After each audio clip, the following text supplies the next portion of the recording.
organic, unpredictable, unknown, lovely, beautiful, a sense of fulfillment.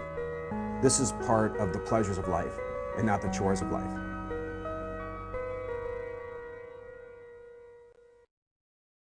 Coming up on Daily Iowan TV, hear about a recent poll that suggests that the majority of Americans are in favor of legalizing marijuana.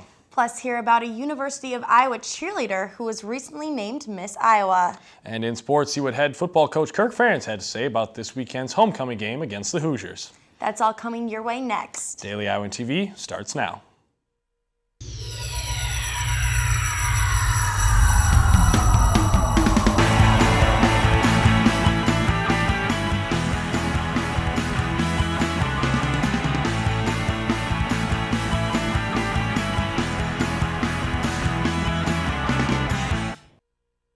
Thanks for tuning into your Tuesday edition of Daily Iowan TV, your television news, sports, and weather source for the Daily Iowan. I'm Megan Grody. And I'm John Doetkott. Authorities have identified a 14-year-old Amanda girl as the victim of a fatal car crash Monday night. Johnson County Medical Examiner pronounced Mackenzie Lone dead at the scene following a two-vehicle crash just west of Tiffin around 5 Monday evening. 5 other individuals in the car with Lone were injured when the vehicle lost control and collided with a minivan, also injuring the 2 people in the minivan. The accident remains under investigation. Seeing a soup can on top of a pole isn't your typical idea of a wireless internet router, but demonstrators at Occupy Iowa City protest are using this and other innovative ideas to stay on top of technology while living in tents. Earlier in the week, demonstrators got a lesson about how to insulate their tents and stay warm at nighttime temperatures as the nighttime temperatures drop into the 30s. The group is also using solar panels to collect energy, which they're using to charge phones and power lights. Sustainability is the main theme with many of the demonstrators. Check out tomorrow's pages of the Daily Iowan for a more in-depth look at technology and the Occupy Iowa City protests. A recent Gallup poll shows half of Americans approve the legalization of marijuana. This is a 4% increase compared to the 46% in favor last year. Age was a major factor in the survey, with 62% of those 18 to 29 being in favor of legalizing marijuana, with just 31% of those 65 or older favoring it. This comes after a recent federal crackdown on medical marijuana dispensaries across the country.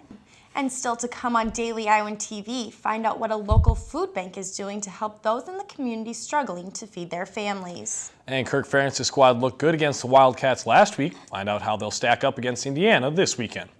But first, Daily Iowan TV's Christina Targosz joins us in the studio for a look at your local weather forecast. Christina? Thanks, guys. Wednesday looks to be a bit chillier than today, and there's a slight chance of rain tomorrow. You can expect a cold walk to class with temperatures in the low 40s around 9 a.m. By midday, it'll get up to about 47 degrees, and tomorrow night it should cool down again with temperatures around 42 degrees by 9 p.m. Looking at the rest of the week, temps will start to warm up a bit as we make our way to the weekend. It looks to be about 52 degrees at kickoff for Saturday's football game against Indiana, and it should warm up to about 60 degrees by the end of the game. We'll continue warming up as we make our way into next week, and you can expect daytime highs in the mid-60s by Monday and Tuesday. That's your check of the weather. Back to you at the desk. Thanks, Christina. A 22-year-old University of Iowa cheerleader was named Miss Iowa 2012 on Sunday in Newton, Iowa. Iowa City native Micah Hyde received her honor, while Waterloo's Carissa Becker won the crown for Miss Iowa Teen. The 3 areas of the pageant included evening gown and swimwear modeling, as well as an interview. Hodge will compete for the title of Miss USA 2012 in Las Vegas this January. Food prices are on the rise, and Iowa City community is feeling the squeeze. Daily Iowan's Ryan Jones has the story. The cost of food is hitting American homes hard this year. According to the Labor Department, inflation on food has been at 5% for the last 3 months. This translates over to the shopping cart at the grocery store. In a new Gallup poll, 73% of Americans are concerned about rising food prices and the hardships it creates. This can be seen from coast to coast, and Iowa City is not exempt. The food bank in Johnson County is seeing an increase of families coming in to receive food. Yes, we're seeing an increased number of visits and taking in new families at an unprecedented rate. So every month we've had more than 100 families come in and apply to become food bank clients. With the increase of price, the food bank is now seeing 4,000 people a month. Very few people use the food bank as their primary source of food, only supplementing what they cannot afford.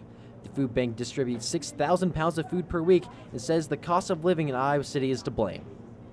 The wage gap in Iowa City is where people struggle. So it costs more to live here than most jobs support. The Crisis Center and food bank in Johnson County would not be able to exist without contributions from the community.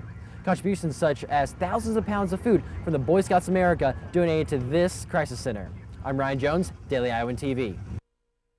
If you want to help and to donate, the Crisis Center is always accepting food donations. The MBA program in the UI's Tippie School of Management was ranked among the best in the world according to a survey in The Economist. The program landed the 59th spot globally, up from 66 last year, and now sits 36th nationally.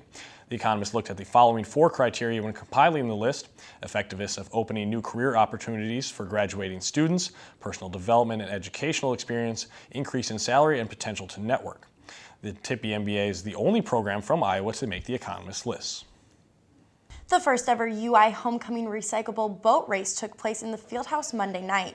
4 teams, each of 4 students, constructed makeshift boats out of various materials such as plastic, aluminum, and duct tape. We're kind of pressed for time, and we figured why not just make like a human boat.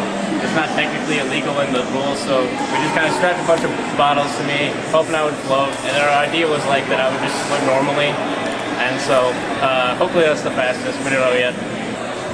The race consisted of a spirit contest, a speed race, and the Titanic title, which was given to the boat that sank the fastest. This event was sponsored by the UI Residence Life. Due to an overwhelming interest in this event, officials are considering opening it to students next year. Check out Wednesday's edition of Daily Iowan News for more coverage on homecoming events throughout the week. Now, Daily Iowan TV Sports' Nick Robertson joins us in the studio for your look at Hawkeye sports. Nick? Only a few days after the Hawkeyes' thrilling victory over the pesky Northwestern Wildcats, Coach Kirk Ferentz met with the media to reflect on his team's performance against Northwestern on Saturday and what we have to look forward to this Saturday against Indiana. We're playing Indiana this week, obviously, and we move on to our next Big Ten opponent. Glad to be at home. And I think, as everybody knows, we've had a real difficult time with them the last 2 years. Last year's game went right down to the last snap. 2 years ago, we were very fortunate to get that thing turned around because it wasn't looking too good. Despite the large amount of points his team has allowed this season, Coach Ferentz continues to see improvement in his team's defense. Overall, I think we've been making some improvement defensively. Every week's a little bit different adventure, but I thought we played with more energy and more intensity Saturday. So, and I know they had a ton of yards and they had a significant amount of points, but just the way we were playing, I think was encouraging. And even though Indiana has the worst run defense in the Big Ten, Coach Ferentz says he will try to keep his offense as balanced as possible. In a perfect world, we'd like to be balanced, and hopefully we can get the run and pass complementing each other. And that's I think we had a little success with that the other night. We did a little better job there. So, in a perfect world, that's what we'd like to do. We also had a chance to catch up with some of the Hawkeye players. Even though they're coming off their big win, their sights are still set on the Hoosiers. We definitely are feeding off this win and want to keep this momentum going forward. And it was a big win for us, but we've moved on now. We know we have a big challenge this week. They have great wide receivers, especially with Belcher. He's a 6'5" guy who played basketball. He can go up there and get any catch in the world. So we just have to make sure we play those wide receivers aggressively and we're physical, just the same way we were last week with Northwestern when we pressed just about every play. Watching the game from last week, they're making some plays. They didn't really come out on top, but they're making some plays, and you never know what can happen. Like last year, they're, I'm sure, a big underdog to us last year. They're one pass away from beating us. You see it with the whole new coaching staff. It's a chance for them to start over and rebuild, and they were looking to get a signature win, I think, and that's a dangerous team when they're playing. They don't have anything to lose. During the Northwestern game on Saturday, senior wide receiver Marvin McNutt tied the University of Iowa touchdown receptions record with 21 touchdown catches. The former quarterback is in league with 2 of the greatest receivers in Iowa history, Danon Hughes and Tim Dwight. Both players and coaches were excited about the accomplishment.